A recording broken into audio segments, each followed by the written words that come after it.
இஃப்தாருடைய நேரத்தில் ஓதக்கூடிய துஆக்கள். இஃப்தார் செய்யும் முன் ஓதும் துஆ, அதாவது பேரிச்சம்பழம் சாப்பிட்றதுக்கு முன்னாடி ஒரு துஆ ஓதணும், பேரிச்சம்பழம் சாப்பிட்டதுக்கு பிறகு தண்ணி குடிச்சதுக்கு பிறகு ஒரு துஆ ஓதணும். இஃப்தார் செய்யும் முன் ஓதும் துஆ, அல்லாஹும்ம லக சும்து வ அலா ரிஸ்கிக அஃப்தர்து, அல்லாஹும்ம லக சும்து வ அலா ரிஸ்கிக அஃப்தர்து.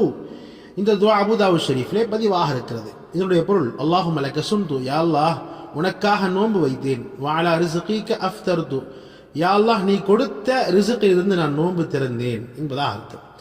இஃப்தார் செய்ததற்கு பிறகு, பேரிச்சம்பழம் தண்ணி எல்லாம் குடிச்சதுக்கு பிறகு, இஃப்தார் செய்த பிறகு ஓதும் துஆ, ذهب الظمأ وابتلت العروق وثبت الأجر إن شاء الله.